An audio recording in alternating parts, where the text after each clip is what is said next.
Don't sleep, sir. My mom is coming. The man's lips moved slowly, like every word had to climb uphill before it could leave his mouth. Meeting, he murmured weakly. Can't. Be late. Annie Hayes leaned closer, her small face tight with worry. You're not going anywhere right now, she said quickly. Just stay awake, okay? My mom's coming. She's a nurse.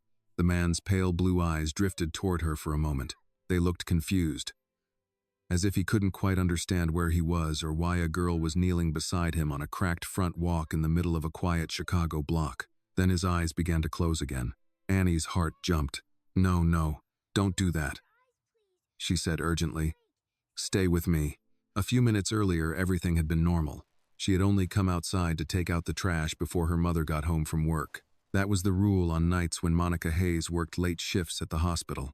Take out the trash, lock the door, turn on the porch light, wait inside. Annie had done the first two things perfectly. She had dragged the kitchen garbage bag through the hallway, pushed open the old screen door with her shoulder, and stepped outside into the cool evening air. The porch light flickered on above her, buzzing softly. That was when she heard someone running. The sound of fast, uneven footsteps slapped against the sidewalk. He ran past the neighbor's fence, took 2 more steps toward Annie's gate, and then suddenly slowed, collapsed onto the walkway. He tried to grab the iron fence. Now he lay half against the gate, breathing too fast, his face pale under the porch light. Annie swallowed hard. Mister, she whispered. No answer. She crouched down beside him, remembering something her mother always said after long shifts. Don't panic first. Look first. So Annie looked carefully. He wasn't hurt that she could see, but he was breathing strangely short, fast breaths like he had just run a race and couldn't stop. His forehead was damp with sweat. His eyes barely stayed open. Sir, Annie said again, a little louder. Can you hear me? The man's eyelids lifted halfway. Late, he murmured faintly. You're not late, Annie said firmly. You're sick. His head rolled slightly to the side. His breathing sounded wrong.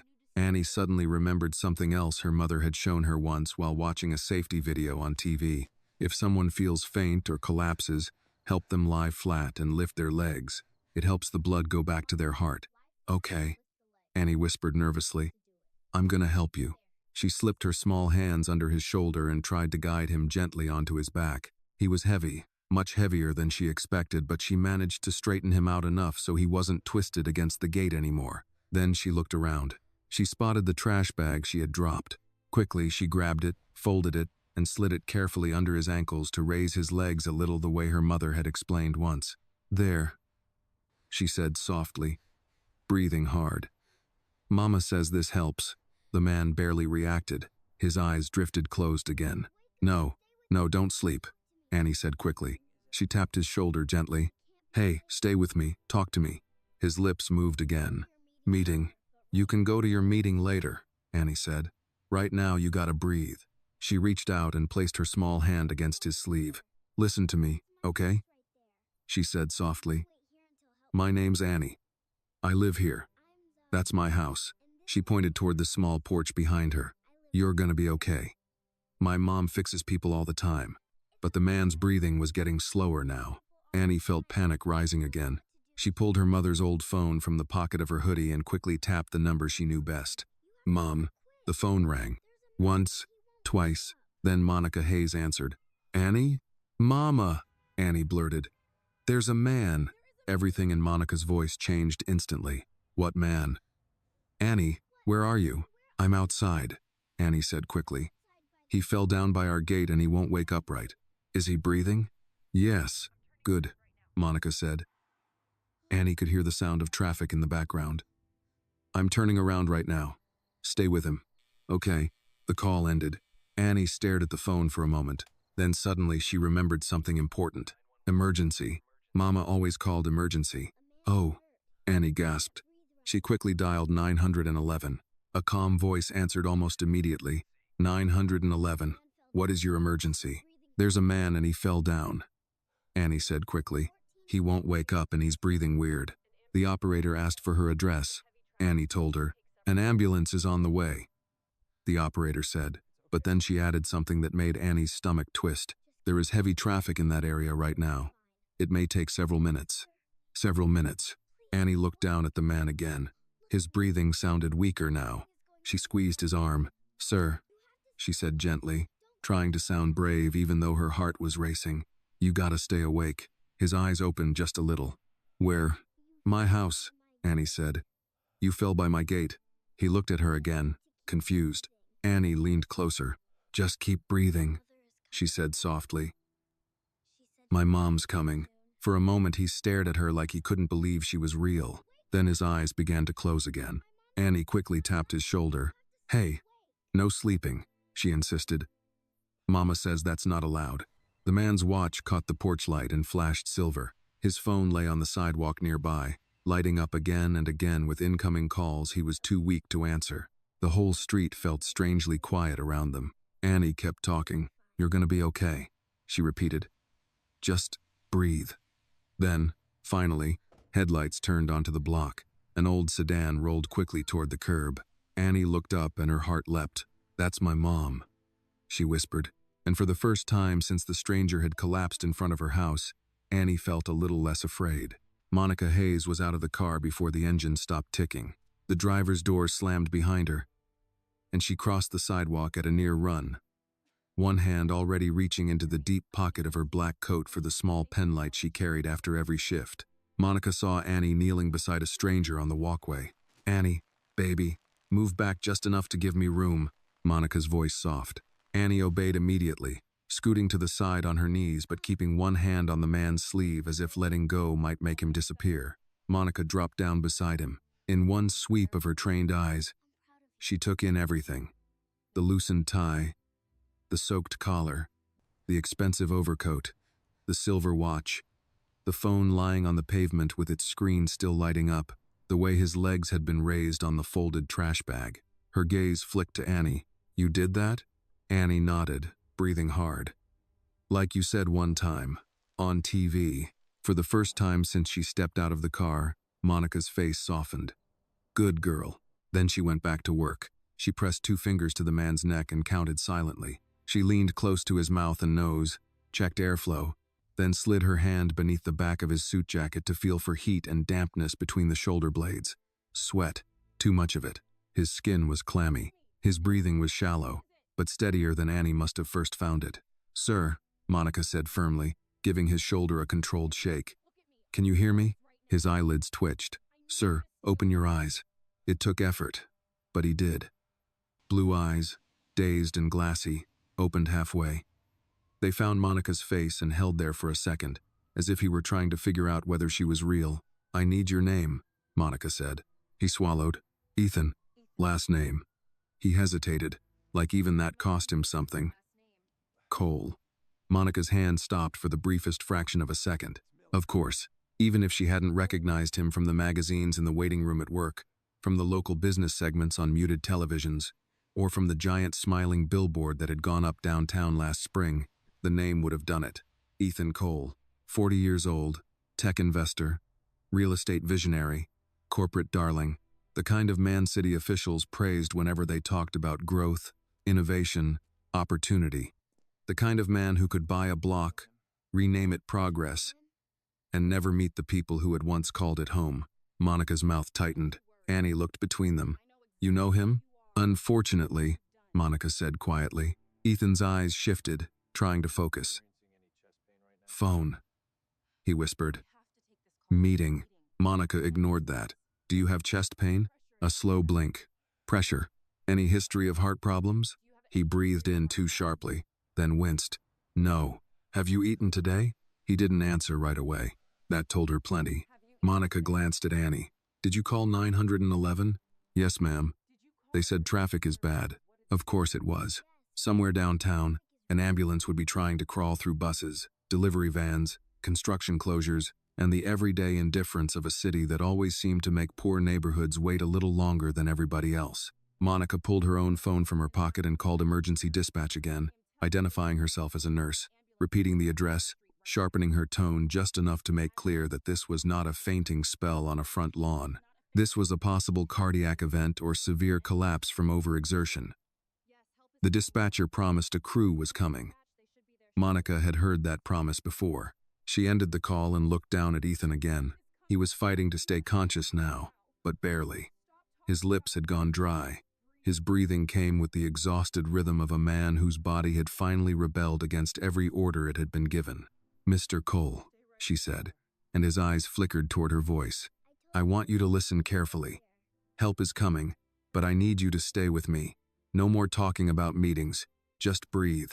He made a weak sound that might have been protest. Annie leaned in from the side. "I told him that too." Monica almost smiled despite herself. "I'm sure you did." Monica took Ethan's wrist and checked his pulse again. Still fast. Too fast. She loosened his tie fully, then undid the top button of his shirt. That was when she saw the company logo on the leather portfolio lying half open near the curb. Cole Urban Strategies. The irony hit her so hard it almost made her laugh. Annie noticed her expression. "What?" "Nothing for you to worry about," Monica said automatically. But Annie had inherited the kind of attention that made adults regret underestimating children. "That's the same name on the signs," Annie said. "The ones on the empty lot by church." Monica's jaw set. "Yes, the same signs. Bright promises staked into dirt. Future site of a new Chicago. As if the old one had not held people. As if a city were just land waiting for someone richer to imagine it better." Ethan's eyes opened again. Sluggish but clearer than before. He followed their glance to the portfolio, then back to Monica. Some awareness moved across his face. Not full understanding. Not yet, but enough to know that whatever room he had fallen into in life, it was not neutral ground. "You know who I am," he said. Monica met his gaze. "That's not helping your case." A call came through on the phone lying near the curb. Then another. Then another. The broken screen flashed names in quick succession. Ethan looked at the phone like a man looking at a fire he was too weak to put out. "Answer it," he said. "No." He blinked. "You don't understand." Monica's laugh was short and dry. "Men like you love saying that." Annie looked from one to the other, sensing she had wandered into a world far larger and meaner than she could name. She moved closer to her mother, curling one hand into the back of Monica's coat. Monica put an arm around her without looking away from Ethan. Then she heard it. Not the ambulance. A dark sedan turned onto the block too quickly and slowed near the curb. Headlights sweeping over the front walk. Monica's back straightened. She rose halfway, protective instinct, sharpening every line in her body. The passenger door opened first. A man in a camel coat and polished dress shoes stepped out, followed by another in a gray suit with no overcoat despite the cold. Not family. Not friends. Their posture gave them away before their faces did. Men used to entering rooms where other people cleaned up the damage. The one in gray looked at Ethan, not Monica. "Mr. Cole." Monica stood fully now, planting herself between the walkway and the stranger on the ground. "Stop right there." The two men paused, surprised to find resistance in front of a small house with peeling paint and a child's chalk drawing still faint on the side steps. The man in the camel coat offered a thin, practiced smile. "Ma'am, thank you. We'll take it from here." "No, you won't." He blinked. "I'm with Mr. Cole's office." "That's supposed to impress me?" Gray suit adjusted his cuffs. "We need to move him. There's a board session starting in less than 40 minutes. Monica stared at him, then at Ethan, then back at the man. She had spent years in healthcare, and nothing chilled her faster than people who sounded more worried about paperwork than pulse. "He is not going anywhere until EMS gets here," she said. "Ambulance response will take too long," Camel Coat replied. "We have a driver." Annie pressed herself tighter against Monica's side. Monica's voice turned colder. "He collapsed on a sidewalk. He is short of breath, altered, and still unstable. So unless one of you became a doctor on the drive over, you can back up and let me do my job." Gray suit's eyes hardened. "Do you know who he is?" Monica did not even blink. "Yes. That's one of the reasons I don't trust either of you." For the first time, Ethan seemed to truly hear the conversation around him.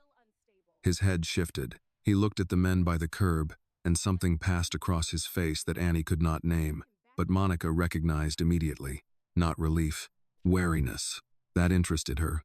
"Ethan," Gray suit said, stepping forward despite her warning. "We need a decision.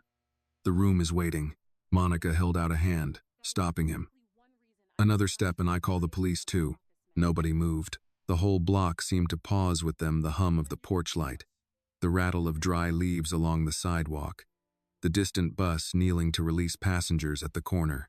Then, at last, from somewhere far off but coming closer, came the thin rising cry of a siren. Not close enough yet, but close. Annie let out a breath. That's them. Monica squeezed her shoulder once. Yes, baby. Ethan looked at Annie then, his eyes still tired, still heavy, but steadier than before. He watched the little girl who had kept him awake, and the woman standing between him and two men in expensive coats. For the first time in years, perhaps the first time since he had made himself too powerful to need ordinary mercy, he had nowhere to hide from the truth of who was protecting him. His voice was barely above a whisper. Don't let them move me. If this moment touched you, please take a second to like the video and tell me in the comments where you are watching from. Your support helps this channel grow and share more powerful stories. And if you believe stories about justice and humanity matter, don't forget to subscribe to the channel for more. Monica's expression changed again. Subtly this time. The distrust remained. So did the anger. But now something else joined it. Attention. All right, she said quietly. Then nobody moves you. The siren grew louder. At the curb, the two men from Ethan's office exchanged a glance that said more than their careful manners had. Not concern, not loyalty, calculation. Monica saw it, and she filed it away. Because when a powerful man collapses on a poor woman's front walk, the first people who show up tell you a great deal about the life he has built. The ambulance arrived in a wash of red light and noise that made Annie's heart jump into her throat. The siren cut off, but its echo seemed to cling to the block for a few long seconds. Two paramedics stepped out fast, one carrying a monitor bag, the other pulling a compact stretcher from the back. Their boots hit the sidewalk with the kind of purpose Monica recognized instantly. No wasted motion. No wasted words. Who called it in? One of them asked. I did, Monica said, already moving aside just enough to give them access without fully stepping away from Ethan. Monica Hayes, I'm an RN. Male, 40-ish, collapsed after exertion. Tachycardic, clammy, altered, periods of near syncope. No visible trauma. The younger paramedic gave her a quick nod of respect. How long was he down?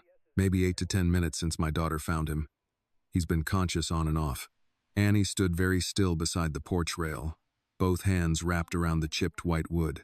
She watched the men kneel beside Ethan and start attaching leads, wrapping a blood pressure cuff around his arm, clipping a pulse oximeter to his finger. The machine beeped to life, too loud in the night. Ethan blinked against the flashing lights and turned his head away slightly, as if even that small brightness hurt. Sir, can you tell me your full name? The older paramedic asked. There was a pause. Then, quietly, Ethan Cole. Both men glanced at each other, not dramatically. Just enough for Monica to see they recognized the name, too. Mr. Cole, the older one said, recovering quickly. I need you to stay still for me. Gray suit took a step forward from the curb. He needs Northwestern. We'll follow. Monica didn't even look at him. You'll do whatever the medical team allows. Camel Coat tried a different tone this time, softer and more polished. Miss Hayes, is it? We appreciate what you've done. Truly. But Mr. Cole has urgent responsibilities. The younger paramedic looked up sharply. Right now, his only urgent responsibility is not crashing on me. That shut the man up for the moment. Annie pressed closer to Monica's side. Mama, is he gonna die? Monica crouched slightly so she could answer without taking her eyes off the scene. Not if people do what they're supposed to do. Annie nodded, though fear still shone in her eyes. The blood pressure reading came up. The older paramedic frowned.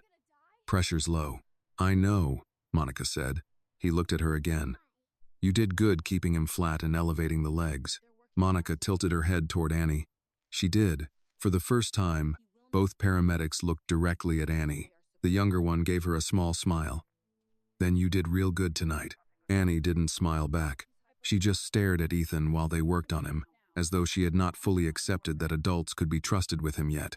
A fresh call lit up Ethan's broken phone on the sidewalk. Gavin Mercer again.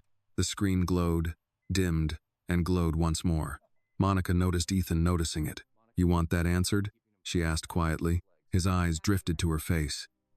There was intelligence in them now, struggling through the fog of exhaustion. No, it wasn't loud. It didn't need to be. Monica believed him. That unsettled her more than if he had begged for the call. The paramedic started an IV line with quick, competent hands. Ethan flinched only slightly. He looked like a man who had trained himself never to show weakness in front of witnesses, but witnesses had a way of multiplying anyway.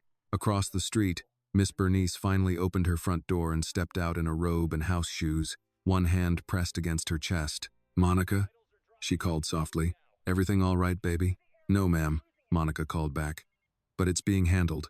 Miss Bernice squinted toward the walkway, then froze when she realized who was on the ground. Even from a distance, Monica saw recognition flash across her face. "Well," the older woman said after a moment. "Isn't that something?" Annie turned. "Miss Bernice." He fell down. "I can see that," the woman muttered. "Question is what he was doing over here in the first place." That made two of them. The younger paramedic helped Ethan sit up slightly to assess him again. He swayed, and Monica instinctively reached forward, steadying his shoulder before she could stop herself. His suit fabric was damp and cold under her hand. "Easy," she said. His gaze lifted to hers. For one strange second, the noise of the block seemed to blur around them. The ambulance lights, the office men by the curb, Annie's anxious breathing, Miss Bernice watching from across the street. There was only the look in his face. Not arrogance, not gratitude either. Not yet. Just the stunned vulnerability of a man unused to being seen at his weakest by people with no reason to protect his dignity. Monica straightened at once. The older paramedic asked, "Mr. Cole, do you know what day it is?" He exhaled slowly. "Tuesday. Do you know where you are?" A longer pause. His eyes moved to Annie's house, to the crooked porch light, the split trash bag. The chalky traces of a hopscotch grid faded near the steps. "South side," he murmured. Monica folded her arms. "Better than some." Camel Coat stepped in again, trying for patience. "Which hospital are you transporting him to?" The older paramedic answered without looking up. "Closest appropriate ER, unless he states preference while fully alert. He'll want Northwestern." Ethan closed his eyes briefly, then opened them again. "No." Now everyone looked at him. Gray Suit frowned. "Ethan." "No downtown," Ethan said, forcing the words through dryness and fatigue. "No press. No office." Monica caught that. So did the paramedics. The older one kept his tone neutral. "Do you have a different hospital preference, sir?" Ethan's focus slipped again. He was fading, but not completely. He looked at Monica, maybe because she was the only fixed point in the scene who did not want anything from him except honesty. "Somewhere," he said, quiet. Gray Suit's jaw hardened. "This is ridiculous." The younger paramedic stood up so fast his vest rustled. "You want ridiculous? Keep interfering with patient care and I'll have CPD move you back." That bought them another few feet of distance. Annie tugged lightly on Monica's coat. "Mama, will he remember me?" Monica looked down at her daughter, startled by the question. "Why would you ask that?" Annie shrugged, but her eyes stayed on Ethan. "Because he looks like people remember him. Not the other way around." Miss Bernice gave a low hum from across the street, the kind older women made when a child said something truer than expected. Monica brushed Annie's curls back from her forehead. "Maybe he will," she said. The paramedics began preparing Ethan for transport. They helped him onto the stretcher, strapping him in carefully when his knees almost buckled beneath him. Even through his exhaustion, humiliation crossed his face. Men like Ethan Cole were not meant to be seen carried. They were meant to stride into buildings while others held doors. Tonight, the doors belonged to an ambulance. As they lifted the stretcher, Ethan turned his head weakly toward Annie. She stepped forward before Monica could stop her. "Sir," she said, voice small but steady.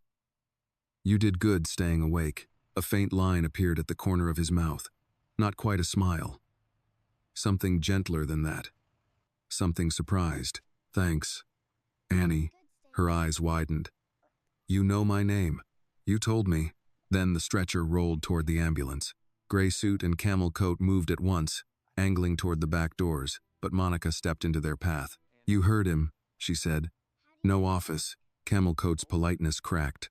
You seem confused about your role here. Monica's chin lifted. No. I'm very clear on it. Gray suit gave her a long, cool look. This isn't over. Miss Bernice called from her porch, loud enough for the whole block to hear. Sounded threatening to me. That made the younger paramedic glance over with open irritation. Gentlemen, either follow in your own vehicle like normal people, or clear the loading space. For once, the suits had no fast answer. Monica watched the ambulance doors close. Red light washed over Annie's face, then faded as the vehicle pulled away from the curb and headed north. The block fell quiet again, too quiet. Annie leaned into Monica's side at last, all the bravery draining out of her at once. Monica wrapped an arm around her and held her close.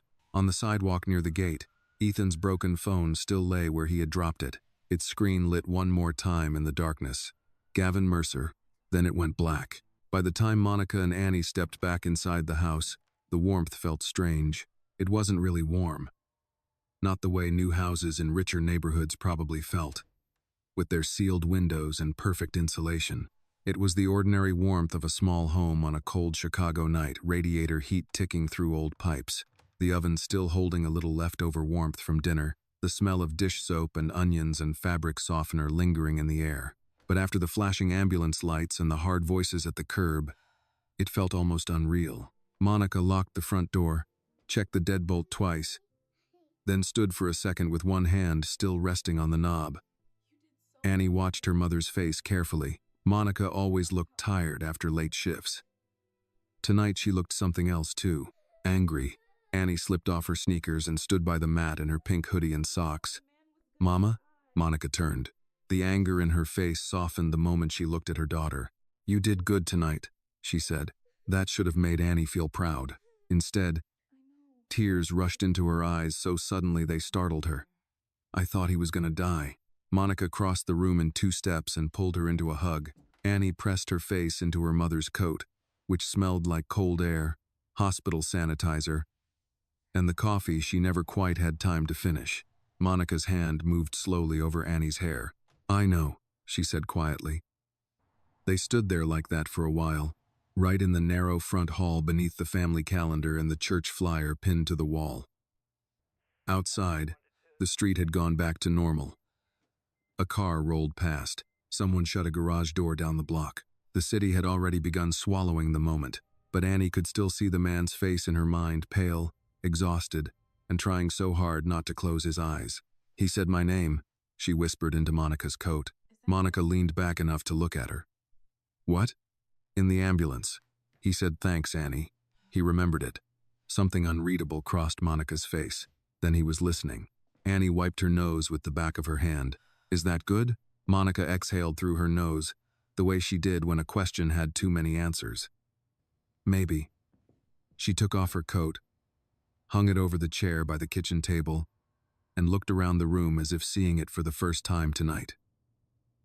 The lamp by the couch was still on. Annie's crayons were spread across the coffee table. A bowl with 2 apples and 1 bruised banana sat in the middle of the kitchen table beside a stack of mail Monica had not opened yet. Everything was ordinary. That made what had happened feel even stranger. Annie climbed onto one of the kitchen chairs and hugged her knees up to her chest. Who was he? Monica went to the sink and washed her hands carefully, longer than she needed to. Hospital habit. Or maybe thinking habit. You don't need to worry about that tonight. But you knew him. Monica dried her hands on a dish towel. I knew his name. That man from TV? Monica glanced at her. Annie had noticed more than she let on. Children always did. Yes, Monica said at last. That man from TV. Annie frowned. He didn't look like TV. No, Monica said, folding the towel over the oven handle. Most people don't, up close. She filled a kettle and set it on the stove, more out of instinct than thirst. Tea meant the emergency part was over. Tea meant they were home. Tea meant she could delay saying out loud what was already taking shape in her mind. Ethan Cole. Even thinking the name irritated her. He was younger than she'd expected in person, not much older than 40. On television and in the papers, he always looked sharper, more polished, wrapped in that clean, expensive certainty men like him wore as naturally as skin. standing beside mayors and investors, smiling over ribbon cuttings, talking about innovation and renewal and growth. Words that sounded hopeful until you lived where the renewal landed. Monica opened the cabinet, took down 2 mugs, then changed her mind and reached for Annie's plastic cup instead. No caffeine for a 6-year-old at this hour. She poured water into a small saucepan for cocoa instead. Annie watched her mother's face. "Mama, what? Are those men bad?" Monica looked up sharply. "What men?" "The men in the coats, the ones who wanted him. Wanted him, not worried about him, not asking if he was all right, not relieved he was breathing. Wanted him." Monica turned the burner on. "I don't know if they're bad," she said carefully, "but I know they weren't thinking about his health." Annie mulled that over. "You didn't like them?" "No." "Why?" Monica leaned one hip against the counter and crossed her arms. Explaining adult danger to a child was like handling hot glass. Too much truth could cut. Too little could leave her unprepared. "Sometimes," she said slowly, "grown-ups care more about what somebody can do for them than about what's happening to that person." Annie's brows pulled together. "That's mean." "Yes," Monica said. "It is." The kettle began to rattle softly. Monica turned back to the stove before Annie could ask the next question: why a rich man would have people around him who sounded mean, why important men still ended up alone on sidewalks, why the world kept making simple things complicated. Monica had her own questions. What exactly had Ethan Cole been doing on her block? Why had he been running alone? Why had those men seemed more alarmed about a board session than a collapse? And why this part bothered her most had Ethan himself told her not to let them move him. That wasn't the voice of a man surrounded by loyal people. Annie climbed down from the chair and padded over to the living room window. She parted the curtain with 2 fingers and peered out at the front walk. "His phone is still there," she said. Monica stilled. "What?" "On the sidewalk." She came quickly to the window and looked out. Annie was right. Near the gate, just inside the circle of weak yellow porch light, something dark and rectangular still lay beside the path. Ethan's phone. Monica closed her eyes for one brief second. Of course, in the rush of the ambulance, the men in coats, the monitor, the stretcher, no one had picked it up. Not the paramedics. Not the office vultures. Not even Monica. Annie looked up at her. "Should we get it?" Monica hesitated. Every practical instinct said yes. Don't leave an expensive device on the sidewalk overnight. Don't invite trouble. Don't let neighborhood teenagers spot it before dawn. Every other instinct said leave it exactly where it was, and let one of his polished people come back for it. Then she pictured those men again. No, she did not want them on her porch at midnight, knocking like they owned the air around the house. "I'll get it," Monica said. She slipped her coat back on but left it unbuttoned, opened the door, and stepped out onto the porch. The air had gotten colder. The block was nearly quiet now except for a television somewhere and the low hum of traffic from a larger street beyond the houses. Monica walked down the front path slowly, scanning the sidewalk first. Old habit, good sense. When she reached the gate, she bent and picked up the phone. The screen was cracked at one corner, but not dead.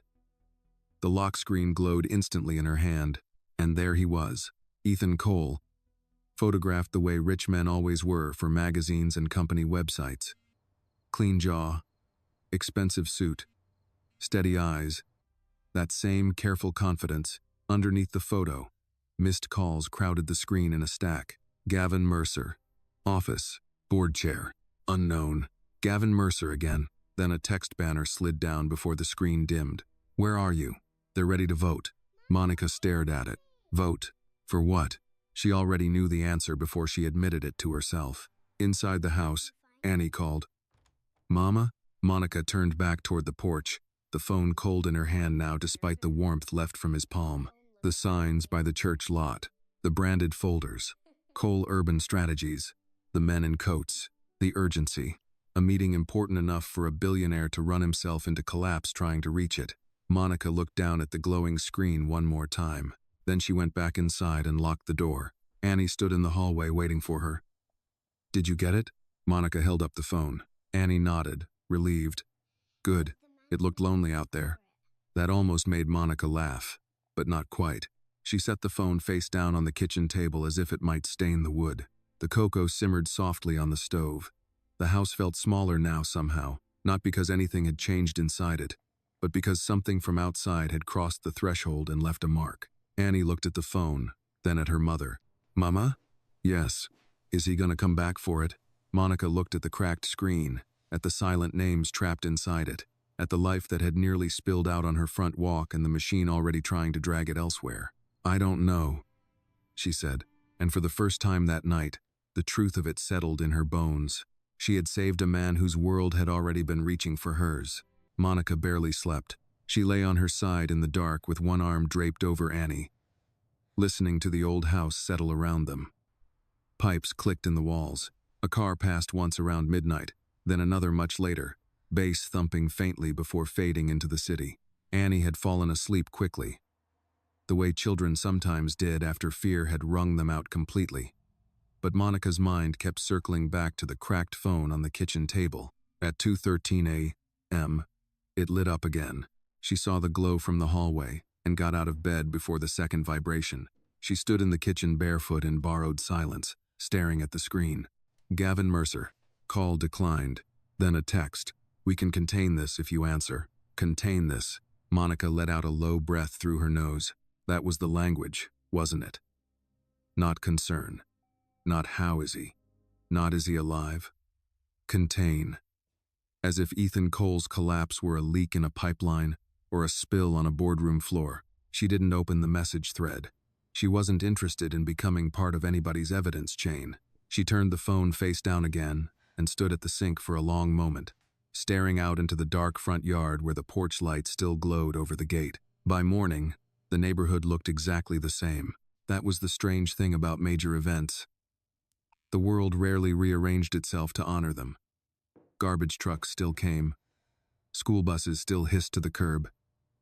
Mr. Lewis still swept his front walk with military seriousness, wearing a brown cardigan over a t-shirt and house slippers despite the cold. Miss Bernice still opened her front curtains at 7 sharp and judged the whole block through lace. Monica was in the kitchen scrambling eggs when Annie shuffled in wearing polka-dot pajama bottoms and one sock half off. "Morning," Annie mumbled. "Morning, baby. Wash your face." Annie climbed onto the chair by the table instead and rested her chin in her hands. Did he die? Monica stopped moving for half a second, then went back to the skillet. No. How do you know? Because the hospital would have called back if he coded in the ambulance and they needed information. Annie thought about that. So he's okay? Monica slid eggs onto a plate. That's not the same thing. Annie accepted this in the solemn way children sometimes accepted truths they didn't fully understand. Her gaze drifted to the kitchen table. The phone was still there, face down, but it drew attention anyway, like an unwelcome guest. Are you going to give it back? Yes. When I know who I'm giving it to. Annie reached for her fork. Not the coatmen. No, Monica said. Not the coatmen. That seemed to satisfy her for the moment. Breakfast was simple eggs, toast, apple slices browned at the edges because Monica had cut them too early. Annie ate slower than usual, stealing glances toward the phone between bites. Monica packed her lunch with practiced hands. Turkey sandwich, pretzels in a plastic bag, 1 clementine, 1 oatmeal cookie left over from Sunday's church social. The ordinary rhythm helped. It always did. Outside, the air held that crisp gray chill that made Chicago seem older than other cities. Monica buttoned Annie's coat, adjusted her backpack, and walked her to the bus stop at the corner. The route took them past the vacant lot by the church, where 3 bright development signs stood in the dirt like flags planted after a war. Future site of the Harbor Point Corridor, a coal urban strategies initiative. Annie slowed beside the sign. That's his name. Monica looked at it too. The glossy rendering showed clean sidewalks, luxury storefronts, trees too symmetrical to be real, and people who all looked like they had somewhere pleasant to be. No church, no corner store, no old folks sitting in folding chairs in summer, no kids with jump ropes, no people who looked like the families already living there. Yes, Monica said. That's his name. Annie frowned at the picture. Where are our houses? Monica's throat tightened. That's a good question.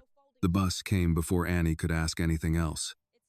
Monica kissed her forehead, watched her climb aboard, and stood on the curb until the bus pulled away. Then she turned back toward home with her jaw set. She had the day off. Not by choice. The clinic had cut her hours again this month, explaining it with budget language so clean it almost deserved a lawyer. She should have been grateful for a morning to breathe, to do laundry, to catch up on bills. Instead, she had a billionaire's phone on her kitchen table and a growing suspicion that last night had dropped something ugly directly onto her front walk. At home, she made coffee strong enough to strip paint and sat down at the table. The phone looked expensive even face down. She tapped the screen awake without unlocking it. More messages had stacked overnight. Board moved meeting to noon. Press is asking questions. Call me now. If Monica Hayes is involved, we need to know. Monica went completely still. There it was. Her name. Her full name. In writing. Which meant either Ethan had told someone, or one of the office men had overheard it on the sidewalk and passed it along. Either way, she was no longer outside the circle. A hard knock sounded at the front door. Monica's body reacted before thought did. She stood, silenced the phone screen, and crossed the room quietly. She did not open the door right away. She looked through the curtain first. Miss Bernice stood on the porch in a purple coat and church hat, hands planted on generous hips. Monica opened the door with relief. "Morning, Miss Bernice." "Morning?" "Child, I've been up since 6 wondering whether the man on your sidewalk was the same man from Channel 7. Monica stepped aside. "Come in." Miss Bernice did, bringing with her the scent of cold air and powder and old-fashioned confidence. She took one look at Monica's face and headed straight for the kitchen without waiting to be invited. "You got coffee?" "Just made it." "Then, pour." Monica did. Miss Bernice wrapped both hands around the mug and settled into a chair like she had come to preside over a hearing. "Well?" she asked. Monica gave her the short version. Collapse. Ambulance. The office men. The phone. The messages. Miss Bernice listened without interrupting, which meant she understood the seriousness of it. When Monica finally repeated the text mentioning her by name, the older woman clicked her tongue. "That's not good." "No. You call the hospital?" "I'm not family. They won't tell me anything." "You call a lawyer?" Monica laughed once. "With what money?" Miss Bernice took a sip of coffee and squinted toward the development signs visible down the street through the front window. "That man's people been sniffing around this neighborhood for months.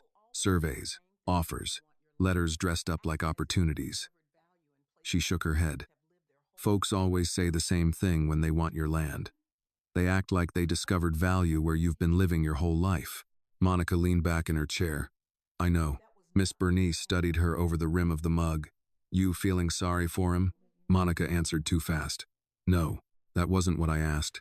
Monica looked away. Out the window, Mr. Lewis was now arguing with his hedge trimmer like it had insulted the flag. He looked... Monica began, then stopped. "Weak?" Miss Bernice supplied. "Yes. That surprise you?" "A little," Monica thought. More than it should have. Men like Ethan Cole weren't supposed to look weak. They were supposed to glide from polished car to polished building to polished headline, while other people absorbed the damage beneath their ambition. Seeing him on the ground, breathing like a man who had outrun his own body, had unsettled something in her. Not because weakness excused anything, but because it made him human in a way power usually kept hidden. Miss Bernice set down her mug. "Human beings make trouble," she said. "That doesn't stop them from being human." Monica let that sit. The phone buzzed again. This time the screen flashed an incoming call from an unknown number. Monica and Miss Bernice both stared at it. "You gonna answer?" the older woman asked. Monica hesitated. Then she picked it up. "Hello?" A woman's voice answered immediately, crisp and controlled. "Miss Hayes?" Monica's spine straightened. "Who is this?" "This is Laura Bennett, executive assistant to Mr. Ethan Cole. I understand you may have possession of his phone. Not are you the woman who helped him. Not thank you for calling. Straight to property." Monica's voice cooled. "Mr. Cole's phone is safe." A pause. Then, slightly less polished, "Mr. Cole is asking for it." That caught Monica off guard. "Asking?" "Yes, ma'am. Specifically. He said not to send anyone from the office. He asked that I call you directly if possible." Miss Bernice lifted both brows over her coffee. Monica tightened her grip on the phone. "How is he?" Another pause. Longer this time. "Stable." Laura said at last. Exhaustion, dehydration, cardiac stress, but no infarction. He'll be discharged later today if he cooperates. If he cooperates. Somewhere inside a hospital room, Ethan Cole was apparently difficult, even horizontal. Monica looked at the cracked phone in her hand, then at the signs outside, then back at Miss Bernice, who was already reading every emotion across her face like Sunday scripture. When does he want it? Monica asked. Today, Laura said. Personally, Monica's mouth flattened. Of course he did. Monica spent the next 10 minutes doing things she always did when she needed to think. She rinsed the breakfast plates. She wiped the counter twice, even though it was already clean. She folded the dish towel into smaller and smaller squares. None of it changed the fact that a billionaire she neither trusted nor liked had specifically asked to see her. Personally, Miss Bernice watched all this with the patient interest of a woman who had lived long enough to know that some silences were louder than arguments. Well, she said at last, you can't stand there ironing that poor towel with your hands all morning. Monica set the towel down. I know. You going? Monica looked at Ethan's phone where it lay on the table like an accusation. I said I'd bring it. That's not what I asked. No, it wasn't. Monica went to the window. The development sign by the church lot stood bright and clean in the weak morning light, as offensive as a grin. Beyond it, the block moved in its usual rhythms. Mrs. Alvarez from 2 houses down was loading grocery bags into the trunk of her aging Buick. Mr. Lewis had finished with his hedge and was now fussing with the small American flag near his porch steps. Across the street, the Carter boys were arguing over a basketball before school. Ordinary life, valuable life, the kind people like Ethan Cole described in terms like density and turnover and market opportunity. I'm not doing it for him, Monica said. Miss Bernice snorted. Baby, nobody asked you to embroider his initials on a handkerchief. You're returning a phone. Monica reached for her mug, found it empty, and set it back down harder than necessary. He asked for me, not his office. Me, and that bothers you. Yes. Why? Monica started to answer, and stopped. Because men like Ethan Cole did not ask women like Monica Hayes for anything directly, unless they wanted control, leverage, gratitude, silence, or all four. Because she had spent too much of her adult life being looked through by powerful people until they suddenly needed something and then discovering she was visible after all. Because last night, for one unsettling moment, she had seen genuine fear in his face, and that bothered her more than anger would have. Miss Bernice studied her. Take the phone. Keep your eyes open. Don't let anybody rush you, and don't you go in there forgetting who you are. Monica gave a dry laugh. I don't think that's likely. No, Miss Bernice said. It never is with you. That's one of your better qualities. By 11:30, Annie was at school. The dishes were done, and the house had become too small to pace in any longer. Monica changed out of her house sweater and jeans into dark slacks, a clean, cream-colored knit top, and her good brown coat, the one she wore to parent meetings and funerals and other occasions, where looking composed mattered more than feeling it. She left her hair down instead of pulling it back. She wasn't sure why. Perhaps because scrubs made her feel like she was arriving as staff. She was not staff. She slipped Ethan's phone into her handbag, wrote the hospital name and room number on a notepad by the fridge in case anything ran late, and called the school office to say Annie would go to aftercare if needed. Then she stood by the door for 1 second longer than necessary. Go on, Miss Bernice said from the table, stirring sweetener into a second cup of coffee she had somehow decided to stay for. He ain't the Lord. He can wait 5 minutes if traffic's bad. Monica smiled despite herself and left. The hospital was cleaner and colder than the one where she worked. Better funding, better floors, better art on the walls pretending that money could soften fluorescent light. In the lobby, the television over the seating area was muted, but the caption bar below a morning business segment made her slow half a step. Cole absent from major redevelopment vote. A glossy headshot of Ethan flashed on the screen, then a drone image of downtown towers and the church lot rendering Monica now hated on sight. The caption changed before she could read the rest. The receptionist directed her to a private cardiac observation floor that required an extra badge scan at the elevators. That told her enough about the kind of patient Ethan Cole was. Privacy did not merely protect people like him, it insulated them. On the 5th floor, everything was quiet in a controlled, expensive way. Carpet in the hall instead of linoleum, abstract art that meant nothing, fresh flowers on a side table. Even illness was handled with better manners here. A woman stood near the nurse's station in a navy sheath dress with a tablet tucked to her chest. Blonde, neat, efficient. She looked up the moment Monica approached. "Miss Hayes?" "Monica Hayes." The woman's posture eased by a fraction. "Laura Bennett, thank you for coming." She didn't offer a hand. Monica noticed that. Not rude, exactly. Just careful. Uncertain of the social script when gratitude and class unease had to share a hallway. Laura gestured toward a corner room. "He's alone." For the moment, a faint tightening around Laura's mouth. "Mr. Cole has had a difficult morning." Monica thought of the repeated calls, the texts, the contained panic in corporate language.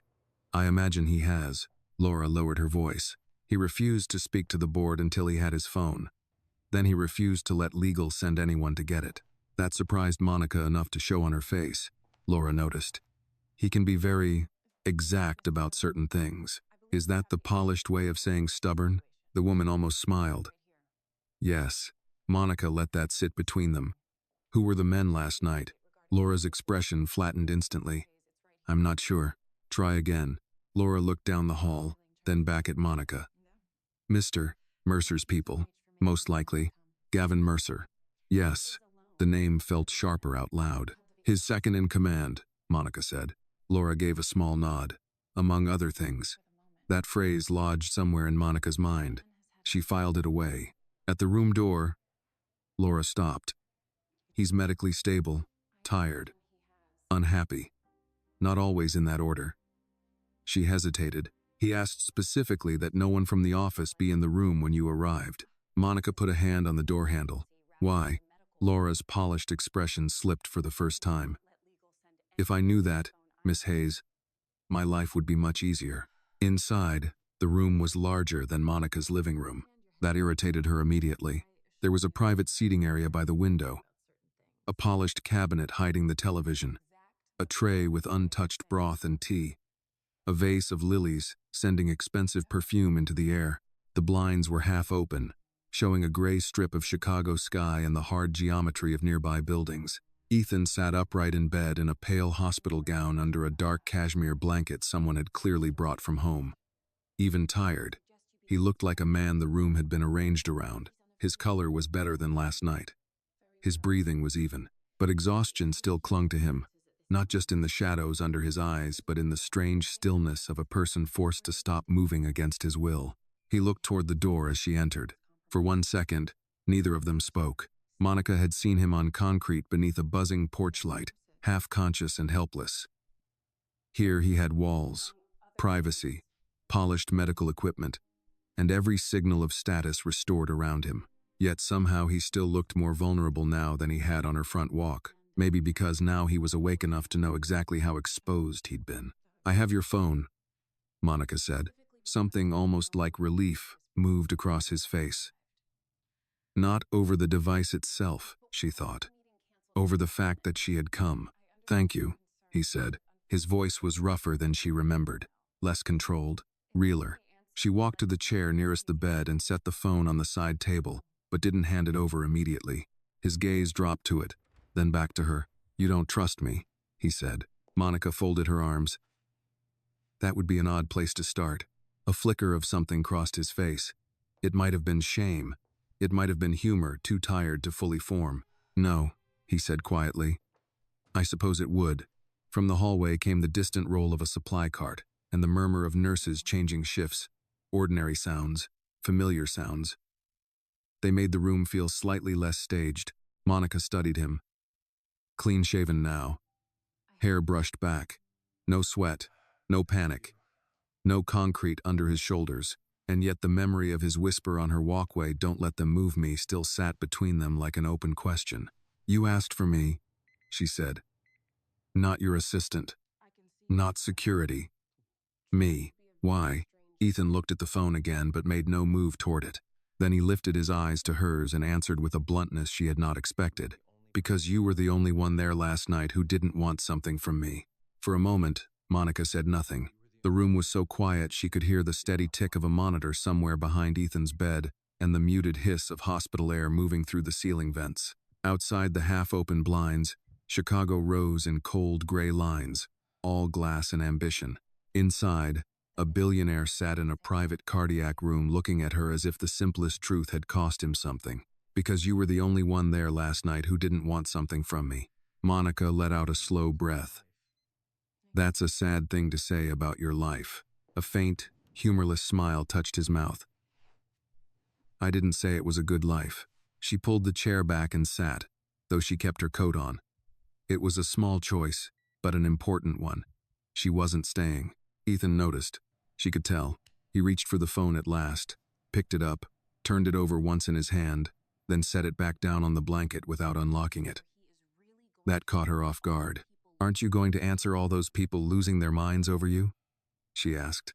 In a minute. Monica raised a brow. Your assistant made it sound urgent. It is, but not urgent enough to send your own people away? His gaze moved to the window. They're not my people. There it was again, that strange crack in the polished version of him. Not weakness exactly. Recognition. The kind that came too late, and yet still landed hard. Monica leaned back in the chair. Then who are they? Employees? Stakeholders? Opportunists? He rubbed a hand briefly over his face, then lowered it. Take your pick. You left out friends. That earned her a quick glance. I did. She watched him for a beat. He looked better than he had on her walkway, but not by much.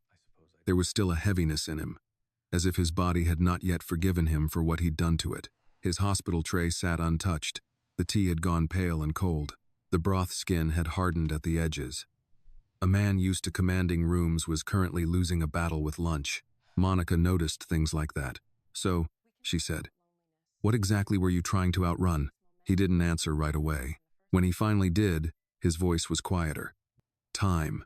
That's not an answer. It's the only honest one. Monica folded her arms. You ran yourself into the ground trying to get to a meeting. Yes. A meeting your office seemed more worried about than whether you were breathing. A flicker passed over his face. That sounds like Gavin. Gavin Mercer. Yes. The one who kept calling. Ethan nodded once. Monica looked at the phone on the blanket between them. What does he want? He wants the board vote to go through. And what vote would that be? He knew exactly which one she meant. She saw it in the way his shoulders shifted, almost imperceptibly, as if some part of him wanted to brace. The Harbor Point redevelopment package, he said. Monica's jaw tightened. The one with your signs all over my neighborhood. Yes, the one that takes out the church lot, half the block behind it, and pushes 100 families to whatever zip code still has room for people nobody wants to see. His mouth flattened. That isn't how the proposal is written. No, Monica said sharply. It never is. Silence settled again. He didn't defend the language this time. Didn't start talking about revitalization or economic growth or opportunity corridors. Monica had expected those words the moment she walked in. Men like Ethan Cole wore them like cologne. Instead, he asked, how long have you lived there? The question irritated her on instinct. It sounded too close to interest, and too many important men used interest as camouflage. All my life, she said. My mother rented that house first. Then she bought it 15 years before she died. I finished high school there. I brought Annie home there. Her eyes stayed on his. I've paid taxes there while men in better shoes than mine stood at podiums and called the whole area underused. He lowered his gaze. From the hallway came a soft knock, then Laura Bennett stepped in just far enough to ask, Mr. Cole, the board has rescheduled for 1:30. Mr. Mercer is requesting. No, Ethan said. Laura didn't blink. Yes, sir. She withdrew, closing the door with careful quiet. Monica watched him. You say no a lot. I usually get listened to. That must be nice. This time he almost smiled for real, though it vanished quickly. Sometimes, Monica looked around the room again, the flowers, the private nurse call panel, the thick blanket that probably cost more than her monthly electric bill. You know what bothers me? He met her gaze. I'm guessing you're going to tell me. You get to collapse in a room like this. Her tone stayed even, but only because she was used to holding things level under pressure. You get private floors and executive assistants and people who say words like stable in gentle voices. Men in my neighborhood work themselves sick too. Women in my neighborhood work themselves sick. They just don't get lilies and carpet when it happens. Something in his expression changed, not defensive, not wounded, just struck cleanly where she had aimed. "You're right," he said. The answer was so immediate she almost distrusted it. "You say that easily." "No," he said quietly. "I say it late." That line landed harder than she wanted it to. Monica glanced away, toward the lilies, toward the tray, toward anything that wasn't his face. "Annie wanted to know if you'd remember her." His eyes lifted at once. "I do.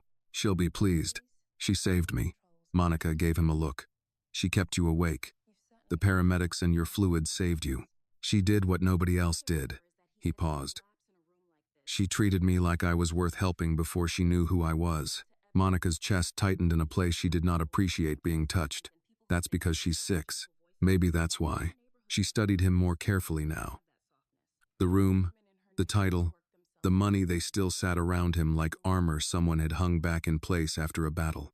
But the man inside it no longer seemed entirely protected by it. "You really don't remember what happened before you fell?" she asked. "Bits of it," he said. "Car trouble, traffic, calls. I decided walking would be faster." A tired laugh escaped him, bitter and brief. "Turns out that was a bad calculation. Why not let someone reschedule?" He looked at her as if the question itself came from another country. "Because I built a life where I'm not supposed to need that." Monica shook her head. "That sounds exhausting." It was. She noticed the tense. Outside the room, a code cart rattled past. Somewhere down the hall, a nurse laughed softly at something another nurse said. Life went on, even inside hospitals. Monica had always respected that about them. They taught you quickly that nobody got to pause the world just because their private crisis felt enormous. She leaned forward slightly. "Tell me something honestly, Mr. Cole." "Ethan, I didn't offer that." A flash of that dry, almost smile again. "Fair." Monica held his gaze. "Did you know my neighborhood was in that package?" He could have lied. She knew that. Rich men lied every day without changing their pulse, but he didn't. "Yes," he said. "Did you know families still live in every house you marked?" His voice lowered. "In theory." Monica laughed once, but there was no humor in it. "In theory," he looked down at his hands. "That's not good enough." "I know." "No," she said. "It isn't." They sat in the truth of that for a moment. Then Ethan picked up the phone again, thumb resting over the cracked edge of the screen. "I need to stop that vote." Monica blinked.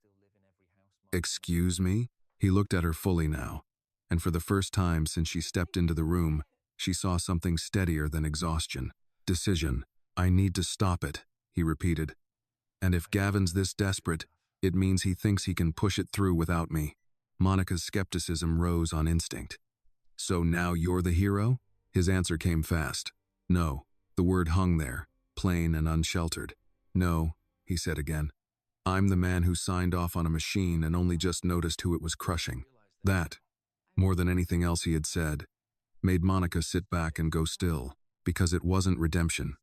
It wasn't even apology. Not yet. It was worse. It was accuracy. Monica did not answer right away.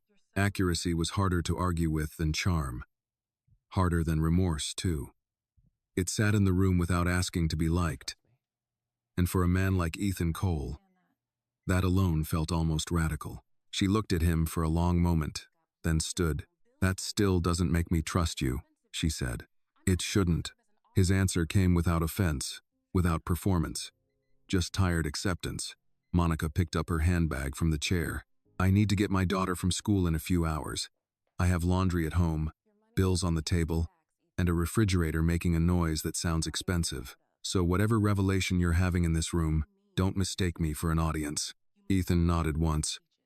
"Fair enough." She turned to go, then stopped with her hand on the chair back. "One more thing." He looked up. "If you really mean what you said, then don't start with speeches. Don't start with press releases either." Her voice sharpened. "Start by understanding that people like me have heard every polished promise a city can invent. renewal, investment, opportunity. It all sounds lovely right up until the rent doubles and your neighbors disappear. His gaze did not leave hers. I know. Monica gave a small, humorless shake of her head. No. You know the words. That's not the same thing. She walked to the door before he could answer. But just before she opened it, she heard him say, quietly, "Then tell me." Monica turned back. He was still sitting upright in the white hospital bed, the expensive blanket over his legs, the cracked phone in his hand like a thing that had betrayed him by surviving. He looked less like a billionaire in that moment than a man who had finally discovered the cost of never having to ask honest questions. "Tell you what?" she asked. "What it looks like from your side." She studied him, trying to find the trick in it. Men with power often mistook confession for change. They wanted one hard truth, neatly delivered, so they could wear it like a medal and call themselves transformed. Monica had no interest in helping anyone decorate their conscience, but there was something in his face that stopped her from dismissing him outright. Maybe it was exhaustion. Maybe it was the fact that he had not once tried to impress her. Maybe it was that Annie had kept him alive long enough for this conversation to happen. And Monica was beginning to understand that once a child drags a grown-up back from the edge, the adult owes the truth at minimum. So she stayed. She did not sit this time. She stood near the window, one hand in her coat pocket, and looked out at the skyline instead of at him. "You want to know what it looks like?" she said. "It looks like old women opening letters with shaking hands because official envelopes never bring good news to neighborhoods like mine. It looks like fixed incomes and rising taxes. It looks like people who've lived on one block for 40 years getting told the area is finally becoming valuable, like they've just been renting space inside somebody else's idea until now." She heard no movement behind her, so she kept going. "It looks like churches losing members because the families move farther out. It looks like kids changing schools mid-year because their bus route gets too long or their mother can't keep the apartment. It looks like corner stores closing, not because they failed, but because suddenly they don't fit the image on a brochure." She folded her arms, and it looks like people with polished shoes saying none of that is personal. When she finally turned, Ethan had gone very still. Monica continued, softer now, because some truths did not need volume to land. "My mother used to say a neighborhood is more than walls. It's who notices when your porch light doesn't come on. It's who brings a casserole when somebody dies. It's who knows your child's middle name. You can't replace that with better landscaping." A long silence followed. Then Ethan asked, "Your mother's still there?" "No." Monica's voice tightened before she could stop it. "She died 8 years ago. I'm sorry." She looked at him evenly. "That won't fix her roof either." He took that without protest. Monica checked the time on her watch. "I have to go." This time, when she turned, he did not stop her. But as she reached the door, he spoke again. "Monica." It was the first time he had used her first name. Not carelessly, carefully, as though he understood it had to be earned and knew he had not earned it yet. She looked back over her shoulder. "Thank you," he said. "Not for the phone. For coming." Monica opened the door. "Thank my daughter.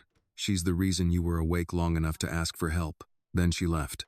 In the hallway, Laura Bennett was waiting with a tablet held close to her ribs.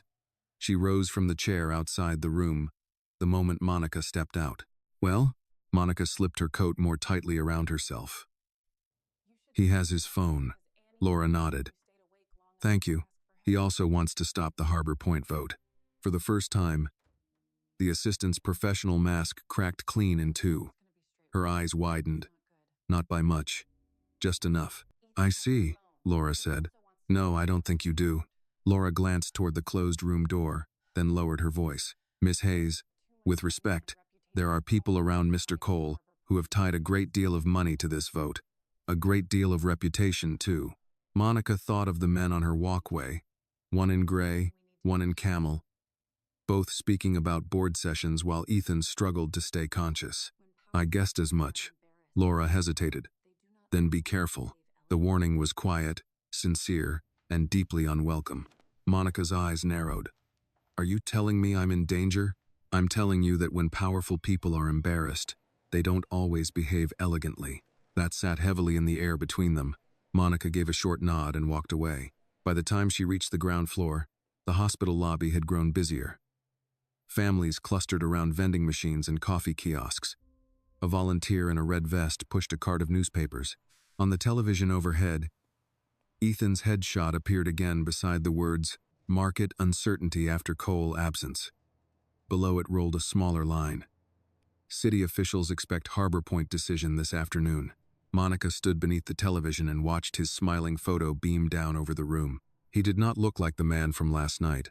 He did not look like the man in the hospital bed either. That was the trouble with public faces. They stayed fixed while real people shifted underneath them. Outside, the wind had picked up. Monica tucked her chin into her coat collar and walked toward the bus stop. She could have driven, but parking downtown was robbery, and indignation did not lower rates. On the ride home, she stared out the window as the city changed block by block. Glass towers gave way to warehouses, warehouses to row houses to corner stores and fenced lots and laundry lines strung in back alleys. Chicago was never one city for long. It kept becoming another version of itself every few miles. When she got off near home, Miss Bernice was already on her porch like a sentry in orthopedic shoes. "Well?" the older woman called before Monica had even reached the gate. Monica let herself into the yard. "He's alive." Miss Bernice nodded. "I gathered that much from your face." "Alive how?"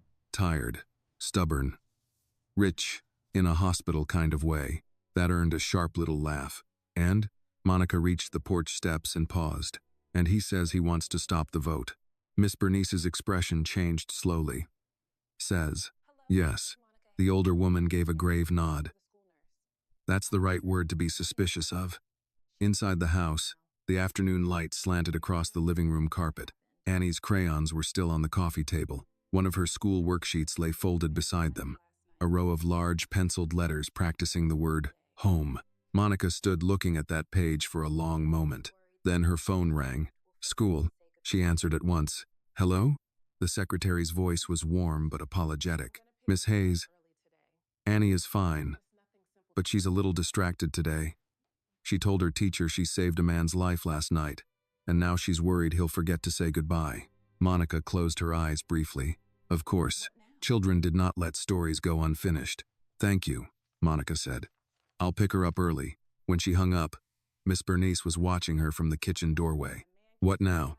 Monica picked up Annie's worksheet and ran her thumb over the penciled word.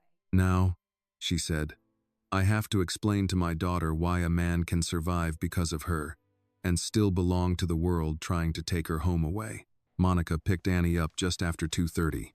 The school office smelled faintly of pencil shavings, copier toner, and the tired sweetness of children who had been indoors too long. Annie sat in a plastic chair outside the principal's office with her backpack at her feet and a folded drawing in her lap. The moment she saw Monica, she stood up so quickly the chair legs scraped the floor. "Mama." Monica crouched and opened her arms. Annie came into them fast. All warmth and worry, and 6-year-old seriousness. Monica kissed the side of her head. "You okay?" Annie nodded against her shoulder. "I wasn't in trouble." "I know." Her teacher, Miss Parker, came out of the office with the kind expression of someone who had already heard the whole story twice. "She really is fine," she said. "Just preoccupied." "That makes two of us," Monica replied. Miss Parker smiled politely, then lowered her voice. She was very upset at the idea that helping someone might not mean they stay in your life. Monica glanced down at Annie, who was now pretending not to listen while listening to every word. "Thank you," Monica said. "I'll talk to her." Outside, the afternoon had turned colder. The wind coming off the lake had sharpened into something meaner, sliding through coat seams and under collars. Monica took Annie's hand as they walked toward the bus stop, then changed her mind and steered them toward the small diner 2 blocks from school instead. "Can we go home?" Annie asked. "In a minute. I think we both need something warm first."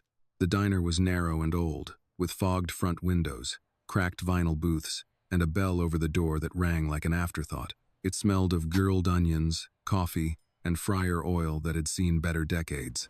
A waitress in white sneakers and tired eyeliner nodded them toward a booth near the back. Annie climbed in and immediately put her folded drawing on the table like evidence. Monica slid into the seat across from her.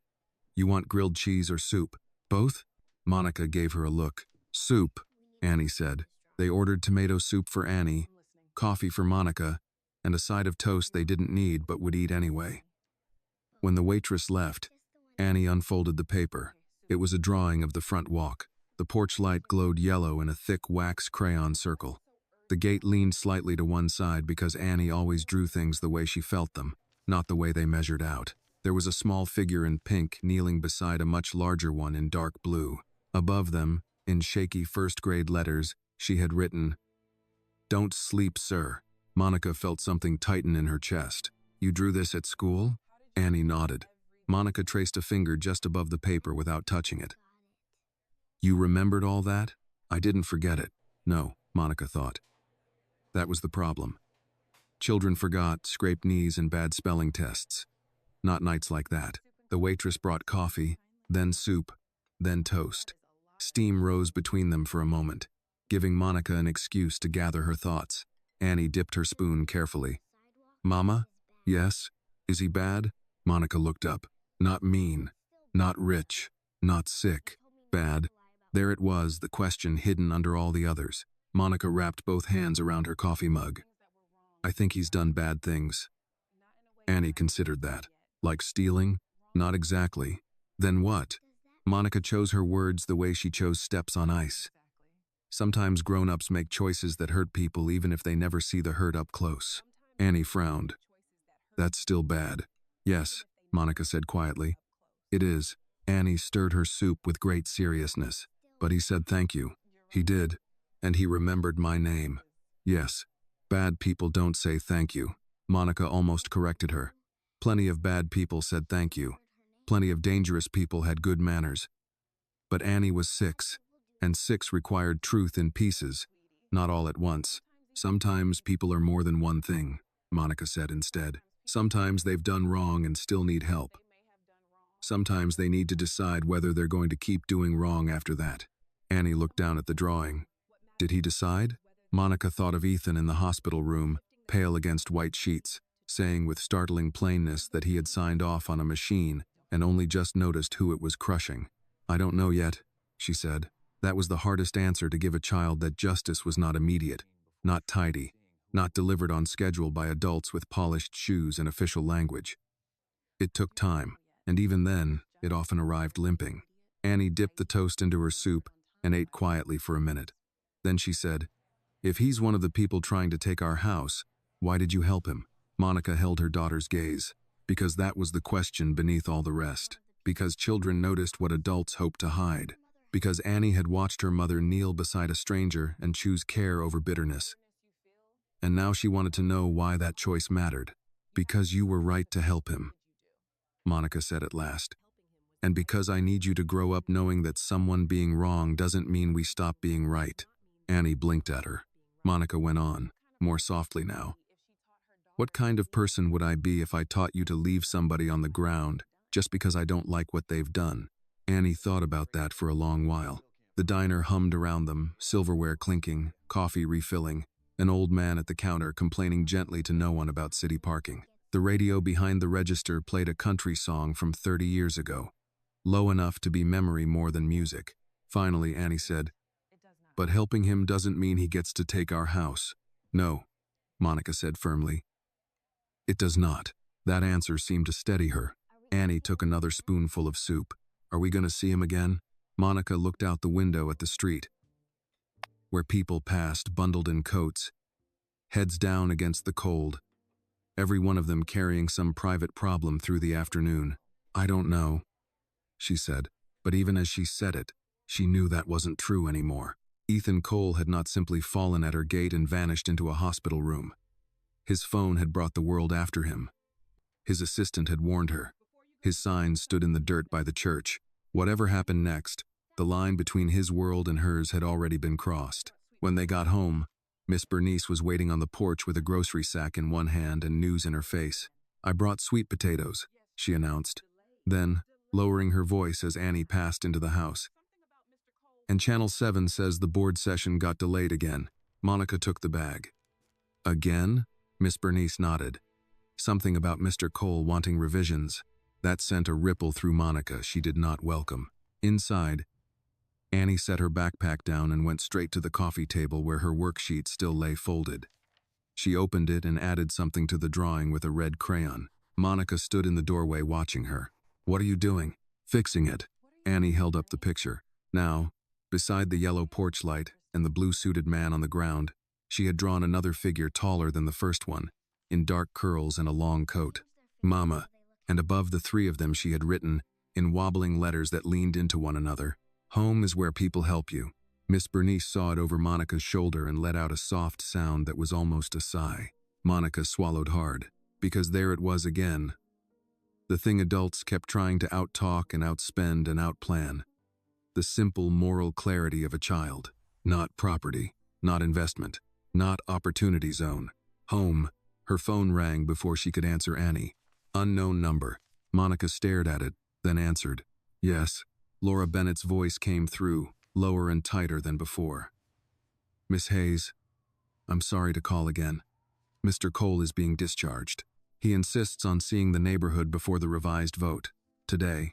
Monica turned slowly toward the window, where the development signs were visible down the street, like a threat in daylight. "And why?" she asked carefully. "Would that involve me?" A pause.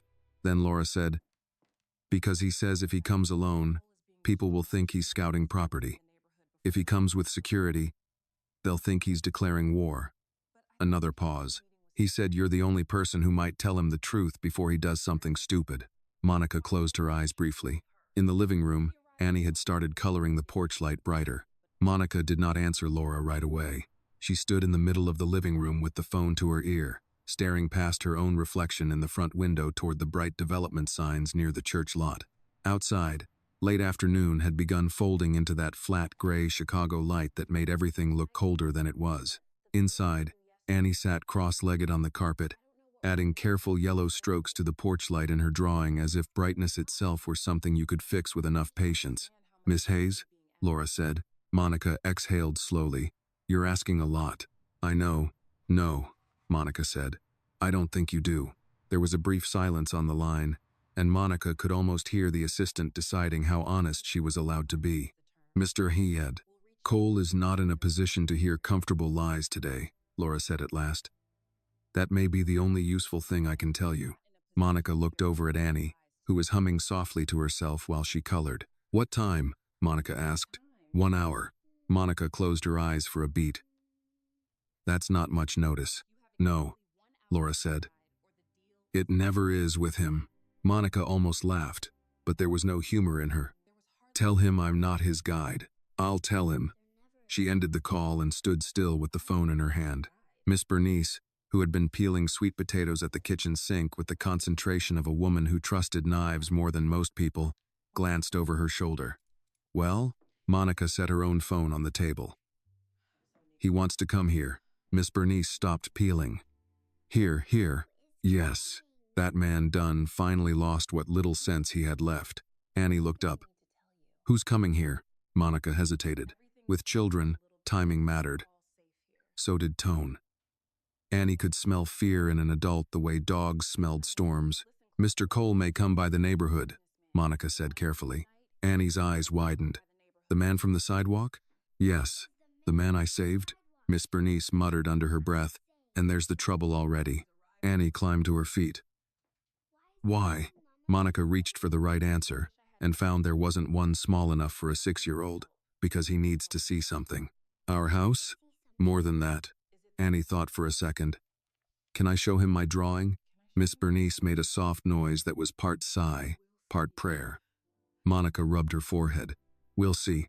By the time Ethan arrived, the block knew something was different. That was the nature of neighborhoods like Monica's. News didn't travel in straight lines. It traveled through curtains, porches, group texts, and people taking out trash at exactly the right moment. A black town car did not need to stop in front of her house for anyone to notice, it rolling slowly past the church lot first. Then the beauty shop, then the corner where Mr. 2P2. Lewis liked to stand and judge city planning from personal experience. When the car finally pulled up by Monica's curb, no one pretended not to watch. Miss Bernice remained on the porch in her purple coat, arms folded like a committee chair waiting for testimony. "Mr." Lewis stood one house down with a rake he no longer appeared to be using. Two teenagers on bikes slowed to half speed near the corner. Across the street, Mrs. Alvarez moved a potted plant that absolutely did not need moving. Monica stood at the gate with her hands in her coat pockets. Ethan got out of the back seat alone. That surprised her.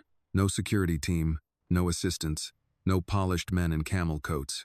Just Ethan, in a dark overcoat over charcoal slacks and a sweater, looking healthier than he had in the hospital but not by much. He moved carefully, like his body had not yet forgiven him for what he'd done to it. The color had returned to his face, but there was still something thinner around the eyes, some deep weariness that expensive grooming could not fully cover. He looked at the house first, then at Monica, then, inevitably, at the sign down the block. "You came," he said. Monica did not move. "You're the one who asked." His mouth flattened, accepting the point. Fair. The town car drove away, leaving him there with nowhere to hide behind glass. For a moment, neither of them spoke. The whole block seemed to be listening. Then Monica said, "You wanted to see the neighborhood. See it." Ethan looked past her, not in the quick scanning way of a developer assessing frontage and decay and potential. Monica knew that look. This wasn't that. This was slower, more uncertain. He took in the front porches with their metal railings and potted mums gone dry from the cold. The cracked sidewalks patched more often by residents than by the city. The folding chairs stacked beside one garage for summer block parties that everyone pretended were impromptu, though they never were. The church lot at the far end. The old barber pole that no longer spun but was too beloved to remove. The basketball hoop nailed above a garage door with no net left on it. Annie opened the front door before Monica could stop her. "Mama, is he here?" She saw Ethan and froze for exactly half a second. Then her whole face lit up. "You remembered not to die." Miss Bernice let out a sharp cough that might have been laughter in disguise. Ethan stared at Annie, and something in his expression shifted all at once, some private hardness softening under the sheer impossibility of a child greeting him that way. "I did," he said. His voice came out rougher than Monica expected. "Thanks to you." Annie stepped onto the porch, her drawing clutched in one hand. "I told you to stay awake. You did, and you listened. I'm starting to." Monica gave him a narrow look. "Let's not get carried away." He nodded, and to her mild surprise, obeyed the correction without resistance. Annie held up the drawing. "I fixed it." Ethan took the page carefully, like it was something more fragile than paper. Monica watched his face as he looked at it. The yellow porch light, the crooked gate, the small figure in pink, the larger one on the ground. Monica herself added in dark brown and blue, and the words across the top in uneven letters. "Home is where people help you." He read them twice. Then he looked up at Annie. "That's a good definition." "She spelled people right all by herself," Monica said before she could stop herself. Annie grinned. "And I made the light brighter." I noticed. For a moment, the block went oddly still around them. No boardrooms, no signs, no money. Just a child offering a drawing to a man who had nearly vanished in front of her house. Then Mr. Lewis spoke from his yard without bothering to lower his voice. "You the reason they're trying to bulldoze the church lot?" Monica closed her eyes briefly. So much for easing into it. Ethan turned toward the older man. "Yes." The honesty of it landed harder than a denial would have. "Mr. Lewis planted his rake against the curb and came one step closer. "Then I'd like to know what kind of fool buys his way into a neighborhood and still doesn't know what it's for." Monica looked at Ethan, expecting polish, deflection, a statement shaped by years of training. What she got was quiet. "I'm beginning to understand I didn't know enough," he said. Mr. Lewis gave a dismissive grunt. "That's rich man language for too late." Miss Bernice took over from the porch. "Child, don't let him soften it with regret. We buried people from that church, fed people out that church, taught children in that basement. Ain't a corridor in the world worth more than that." Ethan turned toward her too. "I'm not here to argue." "No," Miss Bernice said. "You're here to learn whether you've got the decency not to ruin what you were too busy to notice." Annie looked between the adults, the way children do when the truth in a room is bigger than the words being used. She reached for Monica's hand. Monica gave it to her automatically. Ethan looked at the hand clasp, then at the houses again, then at the sign in the distance. "Walk me through it," he said quietly. Monica frowned. "Through what?" "All of it. There was no performance in him now. No microphone voice, no polished posture for donors and cameras, just a man standing on a South Side sidewalk under neighborhood scrutiny asking to be shown the damage he had only ever reviewed in packets. Monica should have refused. She knew that. She knew that men with power often survived by borrowing the moral authority of the people they harmed. She knew a walking tour could become anecdote, anecdote could become talking point, and talking point could become absolution if you were not careful. But she also knew the vote had not happened yet, and she knew, with a certainty she did not enjoy, that if Ethan was going to stop it, he needed more than outrage. He needed witness. She looked at Annie. Go inside with Miss Bernice for 10 minutes. I want to come. No. Annie's mouth turned down. But I can help. Monica crouched and brushed a thumb over her daughter's cheek. You already did. Annie considered protesting, then looked at Ethan, then at her drawing in his hand. Don't get tired again, she told him sternly. A real smile touched his face, then small, tired, and startled into existence. I'll do my best. Miss Bernice held out her hand from the porch. Come on, baby. Let these grown folks sort out whether they've got any sense. Annie handed Ethan the drawing and went reluctantly inside. The front door shut behind her. The block grew quiet once more. Monica straightened and looked at Ethan. You want the truth before you do something stupid? She said. Yes. She nodded toward the church lot. Then start walking. Ethan followed Monica down the block at a pace that made his pride work harder than his legs. He tried not to show it. But she noticed. Of course she noticed. Monica Hayes noticed the things people with money assumed. The rest of the world missed. The slight shortening of breath after half a block. The stiffness in his shoulders. The careful way he kept his face composed whenever the ache in his body flared. He was strong enough to stand in a tailored coat and look expensive in the cold. He was not yet strong enough to forget the hospital. Good, she thought. Let him feel where his limits are. They passed the church first. A red brick building with white trim gone weather-soft at the edges, and a hand-painted sign near the front steps announcing a food pantry every Thursday. The church lot next door sat bare except for weeds, winter-browned grass, and the polished development signs Ethan's company had planted like flags of ownership. He stopped there. Up close, the rendering looked even more insulting. Young trees in impossible bloom, clean sidewalks untouched by ice, happy people holding shopping bags no one on this block could afford. The name at the top gleamed in bold letters. Harbor Point Corridor, a Cole Urban Strategies initiative. Ethan stared at his own company's logo for a long moment. Monica folded her arms. You've seen the version in boardrooms. Now here's the neighborhood edition. He looked from the sign to the church. What was supposed to happen to this lot? Monica gave him a flat look. You tell me. He exhaled through his nose. Mixed-use retail, public plaza, parking structure on the back end. The church was supposed to receive transition support. Transition support, Monica repeated. That's a nice phrase. It means relocation funds, legal assistance, temporary use arrangements. It means goodbye with paperwork. Ethan didn't argue. A gust of wind rattled the signposts. Somewhere behind the church, a dog barked once and then settled. The city smelled like cold metal, distant fryer oil, and leaves breaking down under damp concrete. Monica nodded toward the side entrance of the church.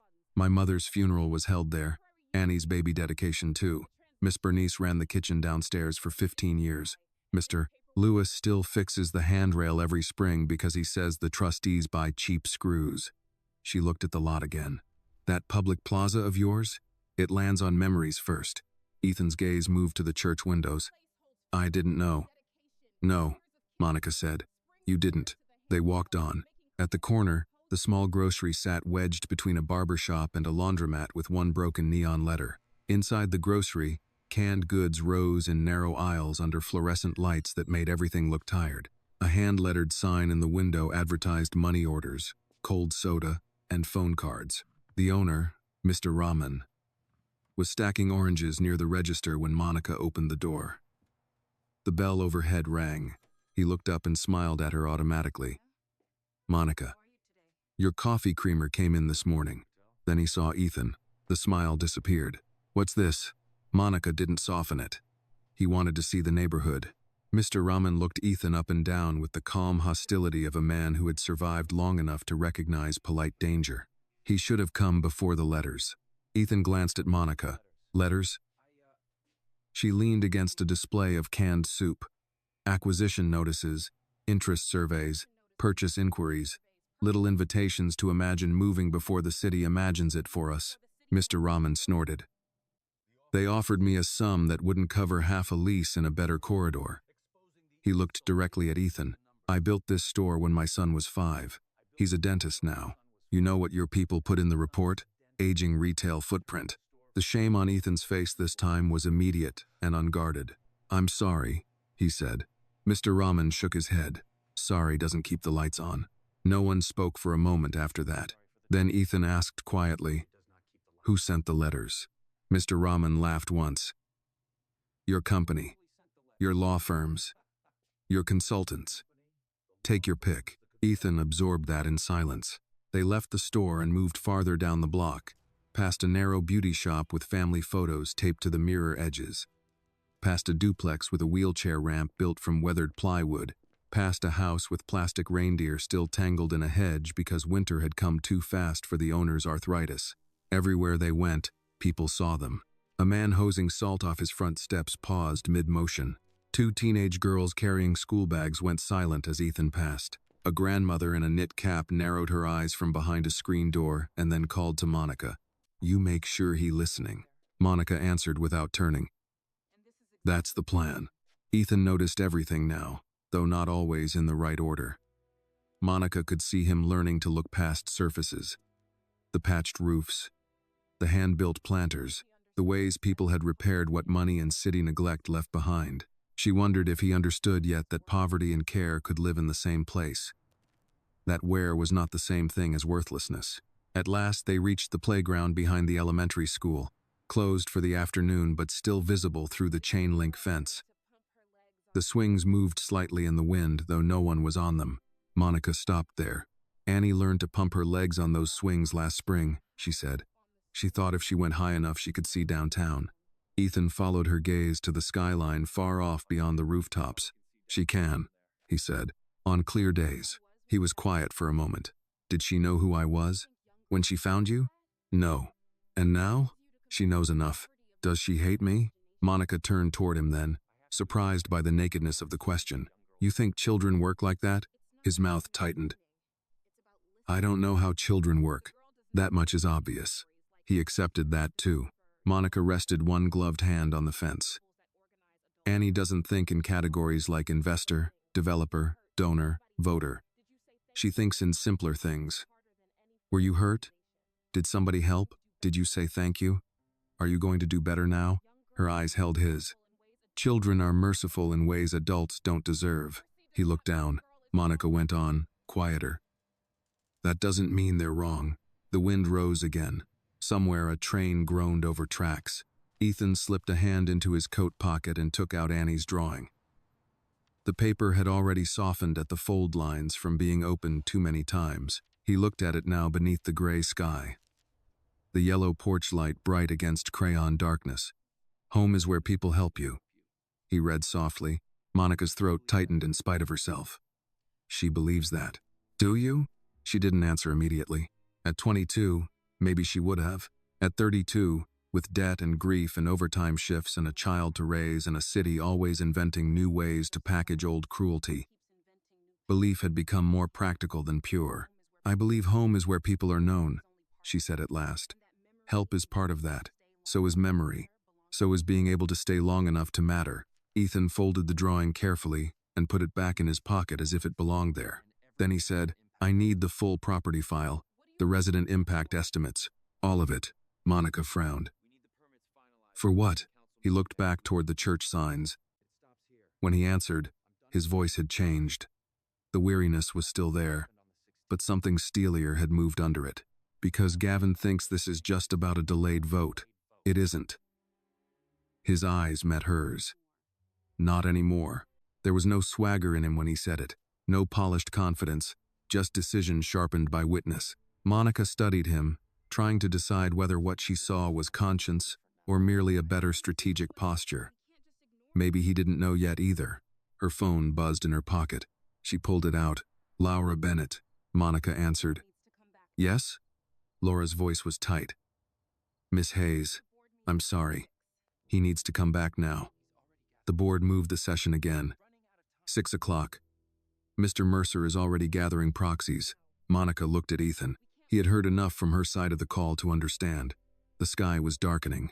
Porch lights were beginning to flicker on up and down the block. For one brief second, with the cold settling in and Annie's drawing in his pocket and her neighborhood still all around him, Ethan looked like a man standing at the exact edge of the life he had built and the life he had nearly bulldozed. Monica ended the call. Well? She asked. Ethan's gaze went once more to the church, the store, the schoolyard fence, the houses stitched together by memory and need. Then he said, Take me back. By the time Ethan's car pulled back up to the corporate tower, the city was already lighting itself for evening. Downtown glass held the last gray of the sky in long, cold reflections. Office windows glowed one by one. Traffic thickened below. The world of schedules and votes and polished urgency had resumed without apology, as it always did.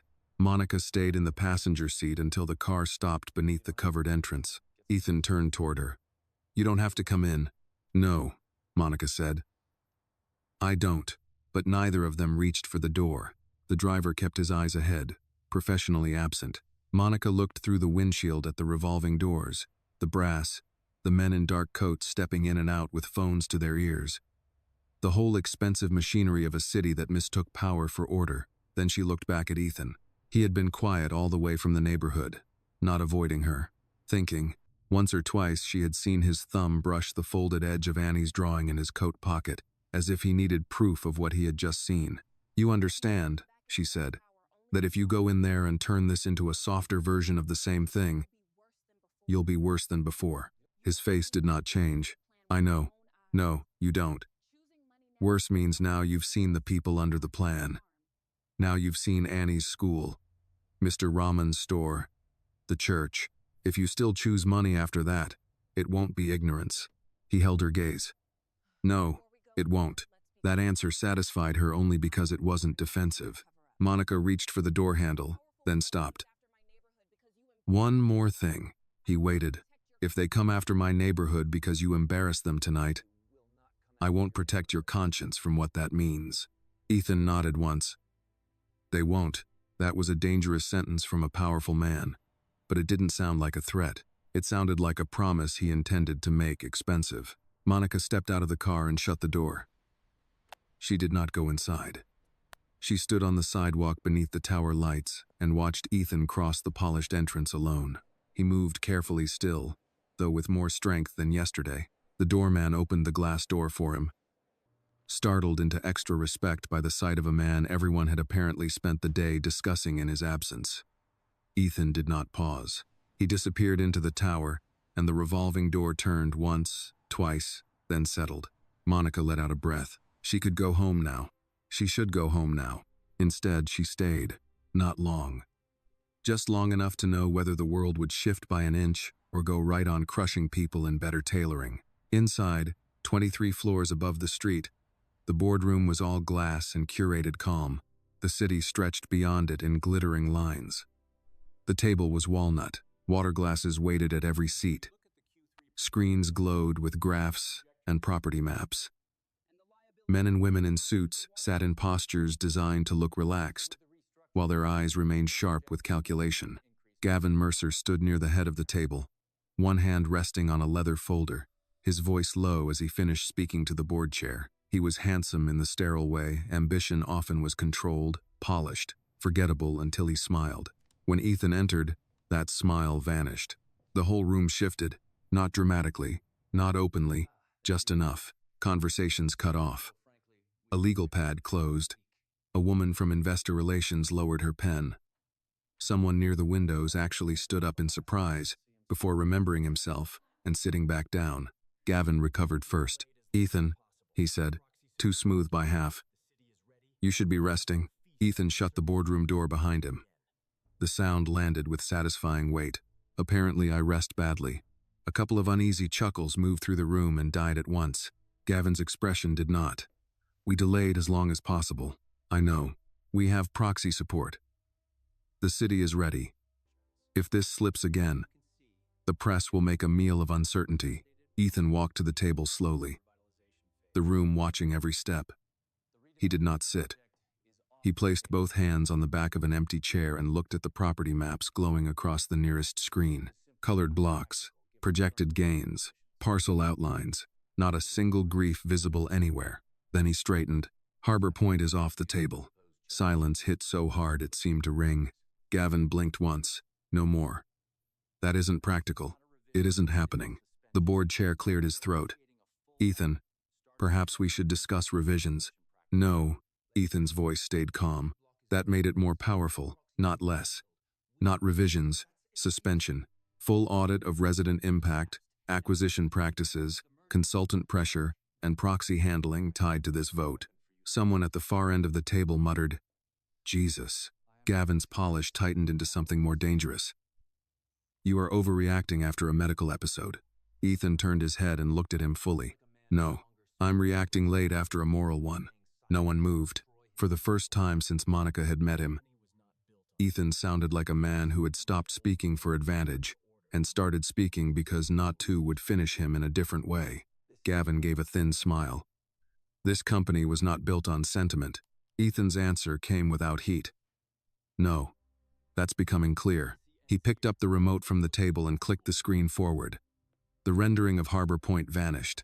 In its place appeared scanned copies of acquisition letters, consultant summaries, internal messages, and projected displacement estimates that had not been included in the public deck. Several faces changed color. We were given legal cover, one board member said sharply.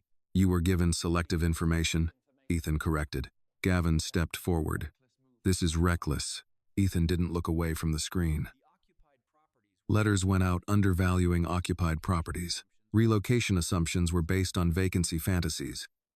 Community partners were listed who were never consulted. Church land usage was represented as transitional. School route impacts were omitted. His voice lowered. And my collapse was used as a window to rush approval. That landed exactly where he intended. Eyes shifted. One board member looked at Gavin, another at legal. The chair's mouth tightened. Gavin's calm finally cracked. You signed the original package. Yes, Ethan said.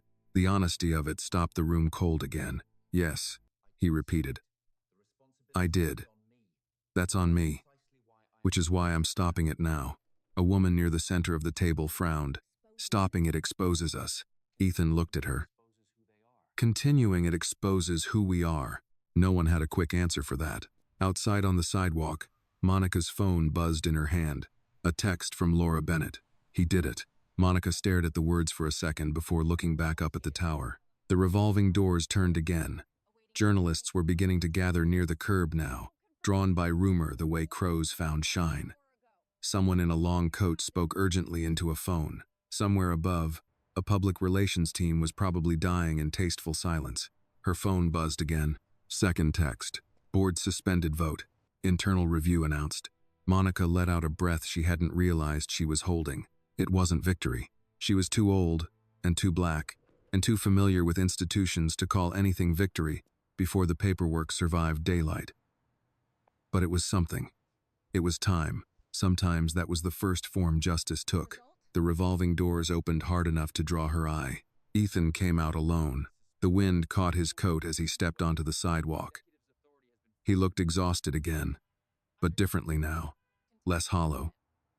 More spent in the way truth spent people. He saw her immediately, and a brief surprise crossed his face as if part of him had not expected her to still be there. Monica folded her arms. Well? He stopped a few feet in front of her. The city moved around them in headlights and cold air and distant horns. It's suspended, he said. Full review. Gavin's authority is frozen pending investigation. Legals contained for the moment. For the moment, Monica repeated. Yes. She studied him. And what did it cost you? A tired half-smile touched his mouth. Probably quite a lot. Good. That earned the first real laugh she had heard from him. Not big, not polished. Just brief and human and nearly disbelieving. Then his face sobered. I meant what I said, he told her. This doesn't end with tonight. Monica looked past him toward the river of traffic, the city still glittering as if none of this mattered at all. No, she said quietly. It doesn't.